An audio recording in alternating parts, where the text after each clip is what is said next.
some advice for the first semester. As you can imagine, there's going to be a lot going on. Whether it's your intake process for your Greek organization, football games, parties galore, there's going to be a lot going on. So because of that, I do want to keep you guys focused and remind you of some principles that you should be aware of and try to do at least in this first semester. GPA, GPA, GPA. This is the primary reason why you guys chose to attend a university, or at least I hope so. So try to make sure that you do everything possible to do well in your classes. Let's try some of the things that we spoke about, like tutoring or visiting your professor in his or her office hours. GPA is crucial, especially if you're planning on attending graduate school or a law school. You're going to need a decent GPA. So don't bomb during that first semester. So go to class all the time. Visit your professor in the office hours. Visit your academic advisor. If you're having issues with your dormitory, visit your resident assistant. And of course, always be in communication with your parents or your guardian. So I've seen a lot of students during the first semester, they tend to do poorly because they get so consumed with everything that's going on campus. So my advice is, let's not forget the primary reason why you chose to go to a university. And that's because you want to graduate and get a high-paying job. The only way that's going to happen is by you doing well in your classes. Let's not forget that. Next, it's very important to be observant. You need to learn the culture of your institution. And when I say culture, what do I mean?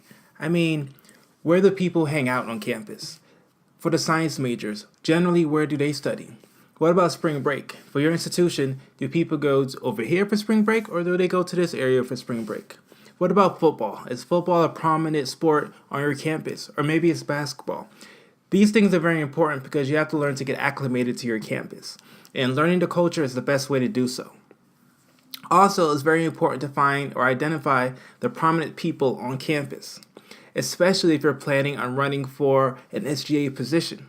So find out who the current SGA members are. Find out who the prominent administrators on campus, the ones who work directly with the students. So just in case you have an issue, you know who that person is. And in fact, try to get to know them so they know you by a first name basis. So if they see you on campus or in their office, they can call you by your first name. If there's anything that you guys learn from these lessons, please understand networking is key. It's not what you know or who you know, but rather who knows you. So get involved. That means you're going to have to speak up. You're going to have to join organizations. So during your first semester, find organizations that you like or people that you kind of gravitate towards. And then you don't have to join maybe in that first semester, but plan later on in your college career when and why you want to join these organizations. Next, I would strongly recommend Befriending Upperclassmen. They may be in some of your classes, probably not the English 1101 or 1102, and if they are, that means they failed. But when you start taking other classes like psychology or general education classes that have a mix of population, then you'll see them in there. But definitely in your organizations, especially if you go Greek, you will have upperclassmen brothers or sisters. So talk to them, befriend them, take them out to lunch. Find out what their biggest mistakes are. Find out what their biggest successes are. The more you know, the more knowledgeable you'll be. So don't be afraid to talk or ask questions, because that's the only way you're going to learn.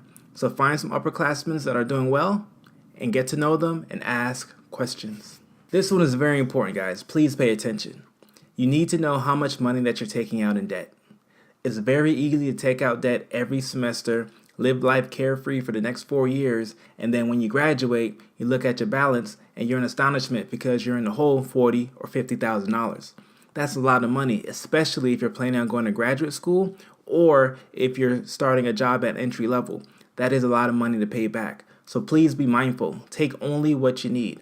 And it's okay to get a part-time job. Maybe not in your first semester, but definitely in your second or summer semesters, get a part-time job so you don't have to take out loans. And finally, this is a lesson in life. Find out who the major players are on campus as it relates to the staff. Who in financial aid makes the decisions or can make it happen? What about registrar's office or housing? You need to know who these people are. So if you have an issue, you can go to them and they'll solve your problem. If not, you're going to have to wait in line. You're going to have to work with low-level people on campus. So find out who the heavy hitters are, the movers and shakers, and get to know them. It will save you time and expand your network. Thinking with the end in mind. You guys have to see the bigger picture here. The 4 years that you're in college is going to go by so quick. So what you're going to have to do is organize it. What are things that you want to accomplish while in college? What I would recommend is buying a whiteboard for your dorm room and organizing it by year. So freshman year, what do you want to do? Do you want to join an organization? Which ones do you want to join? Do you want to have a 3.5 GPA? Do you want to get an internship during the summer semester of your freshman year? Organize it. That way, it's a constant reminder every time you come and go into your dormitory. It's a constant reminder of things that you have to get done. So who are the people that can help you get there? Again, your network is key. The obvious ones are your academic advisors and your professors. These people should know you by name. So when you come into their office or in class, they should be able to talk to you like you guys are best of friends. That's the relationship you want to have with them. So get to know those individuals.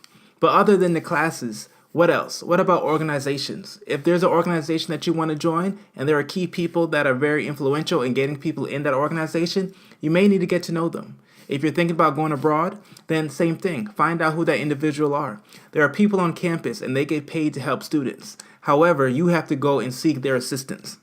Sometimes they may come to you, but because they're so overwhelmed with the amount of students on campus, sometimes you have to go to them. Internships. What types of internships are offered through your major? You may have to go to the office of your major to find out or even talk to your professors, but this should be something that you look into your first semester. Because you're planning out the next 4 years of your life, you need to find out what's available and who can make it happen for you. So be proactive, be aggressive, talk to your professors, go to the office of your major and get this information. It may seem like a lot of work now, but I promise you, if you do everything the right way, if you be proactive, when you graduate, you will be able to say that you maximize your time. And that's very important because you don't want to squander the next 4 years. You want to maximize and do everything that you possibly can to be prepared for the real world, whether it's graduate school or the workforce. So maximize your time, guys. And finally, you have to gauge your success by your competition. What are they doing? Are they going abroad? Are they holding key leadership positions on campus? What's their GPA? You got to find out what the people in your class are doing because that's a good gauge or a good benchmark to determine if you're doing everything that you should be while you're an undergrad. I promise you guys, you don't want to graduate and look back and say, I could have done more while I was an undergrad. This is your time. This is your moment. So maximize and find out what everyone else is doing and use that as a gauge to determine whether or not you're doing as much or if you need to do a little bit more. And I know we spoke about this before, networking, but we're looking for a comprehensive education here. So we're not going to learn just in the classroom because if that's the case, you're really missing out on a lot of knowledge. You want to expand that network, even into the community. So if you're into a church, find a church home, identify a church home, and get to know the people there. Worship with them, get to know them. They could be an asset. Also on campus, administration, staff, and students, like we said before, get to know people in your organizations, in your class, even while you're at the cafe eating lunch. You want to expand your network. And finally, decision making. This is where we lose the majority of our students, especially during the fall semester. The reason being is because everything is new, they're excited, and it is an amazing time. It's an awesome time for them. However, you cannot forget the reason why you're going to school, and that's to get an education. So here's some things that I see students struggle with all the time. Something basic like whether to go to class or not. And the reason why that's the case is because of what they did prior. If they went out, if they have a hangover, if they're tired because they came home at 4 o'clock in the morning, then they probably won't make it to an 8 o'clock class. Your decision making is crucial during your first and second semester at a university. Try to make the best decisions possible, especially how it relates to your grades, your health, relationships, reputation, and overall matriculation at the university. Regarding health, I know we spoke about it before, but I have heard stories from students that made silly mistakes during their first couple weeks at the university, and they end up paying for it. Relationships. Don't do anything stupid that can hinder your relationship with your roommate or your brothers and sisters in your organizations. You want to be mindful and treat people like how you would want to be treated. Reputation is crucial. Again, I could tell you millions of stories of people that made some silly mistakes during their freshman year and it kind of haunted them. So be mindful of what you do and who you do it with. Be mindful of the technology. Snapchat could be very dangerous, so be careful. And finally, matriculation. At the end of the first year, you should have roughly 30 credits. If you don't have 30 credits, which is what it takes to be a sophomore, then something went wrong there. So keep that in mind. The reason why you guys are at a university is to get a degree. So make the best decisions possible.